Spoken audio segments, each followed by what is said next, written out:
Well, if you've seen the Super Bowl, you're probably familiar with this one. QR codes, or quick response codes, are black and white squares seemingly everywhere, thanks to a desire for touch-free interaction spawned by the pandemic. Now, the FBI is warning that cybercriminals have tampered with QR codes to steal login, financial information, and money. Doreen Riedman is here with AARP North Dakota, and she has information on how we can stay safe. Welcome, Doreen. Thank you for having me. This is kind of a new topic and something, a new thing that the scammers are chasing right now. So I'm glad to talk about it. And of course, I gave the example of the Super Bowl. How else are QR codes used? Yeah. Well, when you travel, I was recently traveling and it seemed like I was pulling out my phone and showing a code for almost anything that you want to do, whether you're boarding an airplane. If you're sitting in a restaurant, you need to open up your camera and, get that QR code to get the menu. In a lot of cases, they don't bring printed menus to the tables too much anymore in a lot of places. So, you can also see it on TV. I've seen a number of different ads and retail organizations use it.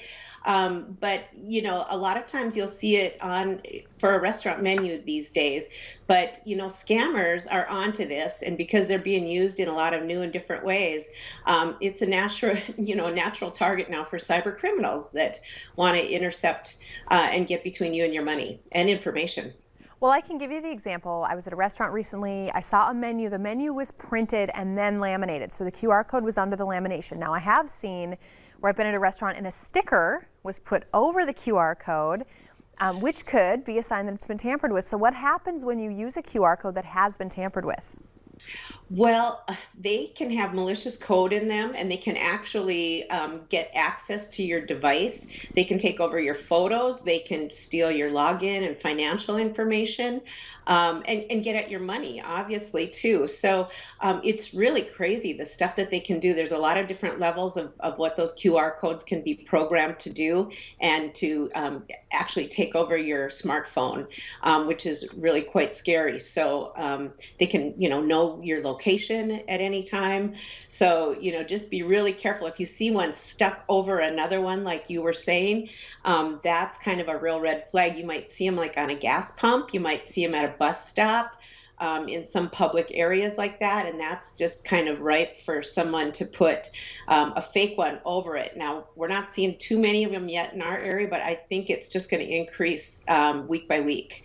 More and more people and companies are using them because they are effective and there are good uses for QR codes.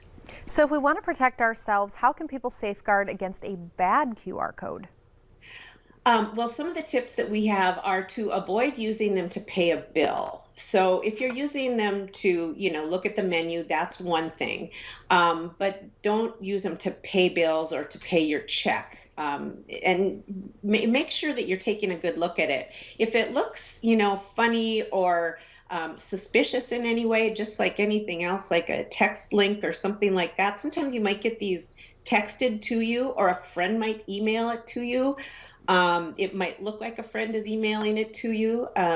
So just be real cautious about that kind of thing. Don't open it up if it's emailed to you without asking for it and that kind of thing, just as you would other hyperlinks and other suspicious areas. So just be real careful with that.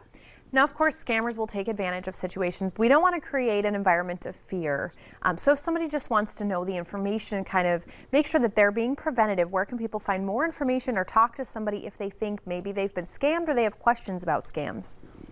Yeah, AARP has a Fraud Watch Network helpline that is hosted by volunteers who will help you figure out if maybe you have been scammed, what you need to do, what your next step might be, or if you just have some questions and want to learn a little bit more about it. And the helpline is on the screen right now, 877-908-3360. So, but trust your gut. And if it's in a strange spot, like you said, like on, paste it over something, ask for a different menu, that kind of thing. And just keep in mind that there are good uses for them, but they can be created quickly and easily, and scammers can hijack this kind of thing too. But just be careful where you're using them. All right. Thanks so much for that information, Doreen. I know we want to keep our information safe, so thank you for giving us the tools to do that. And stay with us. Much more North Dakota Today coming up after the break.